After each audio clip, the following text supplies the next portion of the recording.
Hey everyone, and welcome back to the channel. Today, we're going to be diving deep into the heart of what makes any game truly engaging, its characters. As a game developer, I can tell you that a compelling character isn't just a skin in your game, they are the soul of the narrative and the lens through which players experience your world. So, if you want to have a good game, ideally you want to have a good character. So that brings us to the question, what makes a good character? So, first things first, creation. You've got this awesome game idea, right? But how do you populate it with characters that players will actually care about?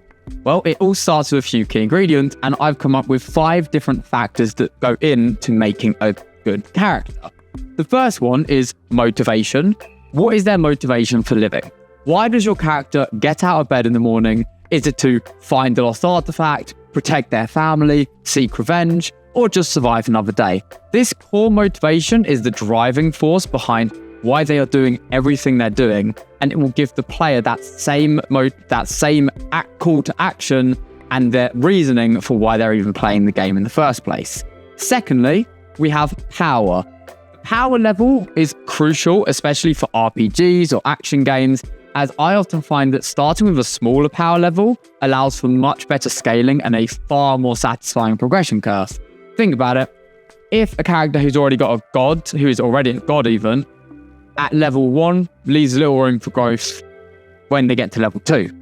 For example, One Punch Man, it may be an anime, but it has the exact same concept here. There is nothing, he starts off being able to kill everything, and we only find out how he got his power throughout the story, which is one way of doing it, but ideally you want to start really low and give the player a reason to play in the sense of they can level up. If there's no room to level up, there's much less motivation for them to play. Thirdly, what is their backstory? When we dive into backstories, it should be like, where did their personality come from? Was it traumatic events, the influence of friends and family, a mentor, or a harsh environment? These elements shape who they are and why they make the choices they do, and they also connect the player to the character they are playing as. Fourthly, is that the right word? Maybe, I don't know. We have ethics. Now, with ethics, I think that every character needs to have some kind of political view, moral values, and something to believe in. What lines will the character cross and not cross? Are they a staunch anarchist, a loyal citizen, or someone trying to navigate a morally grey world? These beliefs will inform their actions and reactions throughout your game. Now, a lot of games already accomplish this and have a whole system for ethics. In Red Dead Redemption 2, the more people you kill, same with GTA actually, the more damage you do, the more impact it has on your character. There is also another game that I can't remember the exact name of, but I will drop it in the description below if I remember it later on. But anyway, fifthly, number 5, weaknesses and strengths. Nobody is perfect, and it's their flaws that make them relatable, human. Their strengths, of course, are what make them capable of overcoming the challenges their weaknesses provide. Now, to have play as a character that players care about, you need to have some kind of relatability, and everyone comes with some kind of flaw, and exploring and getting over that flaw is a great way to entice players to continue playing as the character in the world you've set them in. Now, moving on, how do we use the character to create a world? It's all about perspective. Now, your characters don't just exist in your world, they actively shape how your players perceive it. Let me give you an example. We have a simple villager in a medieval world ravaged by global war. Through their eyes, the world isn't a grand stage for valiant battles, it's pure misery and terror. They are focused on survival, finding food, and avoiding conscription to the military. Compare that to if you're the player character is a warlord, as you can see here on the left. Their perspective might be one of duty, camaraderie, and strategic maneuvering, making the world seem exciting and valiant despite the bloodshed. The key takeaway here is that the world can look drastically different depending on who is looking at it. Take a dictatorship, for example. To the dictator, life is fantastic. They get whatever they want, they can do whatever they please, and they face no troubles. But for the average citizen, life is full of fear, scarcity, and oppression. Your character's social standing and personal experiences will completely colour the world that you've built. So moving on to the next point, how to develop the character through the world they are in. Now, your character is not just a static entity. They are constantly evolving, and their environment is a powerful catalyst for that change. Your environment impacts your character just as much as your character impacts the environment.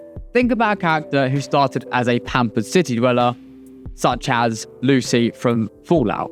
What happens when you throw them into a world suddenly overtaken by a dense, unforgiving jungle? Their character will change drastically as they learn to adapt, survive, and embrace this new way of life. They might become more resourceful or independent, and even hardened. A classic example of this, as I can show on the screen now, is Lucy, the Vault Dweller. Vault Dwellers are accustomed to this relatively comfortable, albeit confined, existence. But as you venture out into the irradiated wasteland, you're forced to confront a world that is absolutely the antithesis of comfort. You become hardened, resourceful, and capable of enduring extreme adversity, and the world itself sculpts who you become. As you can see here on the left, this is Lucy before she left the vault. Right is Lucy after she left the vault. Now, what makes characters good and bad? This is probably the most important point of this video, as you want to establish, are you the antagonist, are you the protagonist, or are you a mix? To really drive this home, let's look at a couple of examples, starting with a character who I think is exceptionally well written, and you'll never guess who it is. But it is again Lucy McLean from Fallout. Lucy from the Fallout series, she starts as a very naive, almost spoiled vault dweller, completely unaware of the struggles and dangers of those living on the surface. She represents a kind of classism, a comfortable ignorance, and when she is forced out into the wasteland, her experiences of getting her finger cut off and getting relatively killed, more or less killed every day, or attempted to be killed every day, shows that she is forced to accept that the harsh realities that are the wasteland. She hardens, and she becomes more pragmatic, more resilient, and ultimately more relatable to the average person. Now for an example of what not to do. Bear with me here. Chaos from Skylanders. I first personally find that while I love Skylanders for what it was and the nostalgia that it provides, Chaos is, in my opinion, a very poorly written villain. His main reasoning to commit evil is because he's evil. That's it. This lacks any real motivation that we as players can identify with or understand. It makes it incredibly difficult to build any kind of emotional bond with him, even as an antagonist. He feels like a basic one-dimensional cartoon character that often we might see in Disney films. It's also harder to immerse yourself in a world where the characters are obviously fake and one-sided, such as Chaos. To write a good character is to give them these human flaws and the capacity for genuine motivation. Take if Chaos was to be a better character, he could have some troubled backstory, which is reasoning for him to be evil. And when he goes about his saying what his motivation, he could say something along the lines of, my mother used to lock me in the basement when I was younger, something like that. And and I commit evil to try and fill the hole that left in me, etc., etc. And that's what makes them feel real. And that's what makes us care. And that's what makes your game truly unforgettable. So, there you have it. That's my take on crafting compelling characters for your games. Now, there are so many examples out there. I've chosen Lucy and Chaos as quite weird examples, especially Chaos. But if you do have any of your own that you would like to put in comments or what is some of your favorite characters in gaming, then please let me know.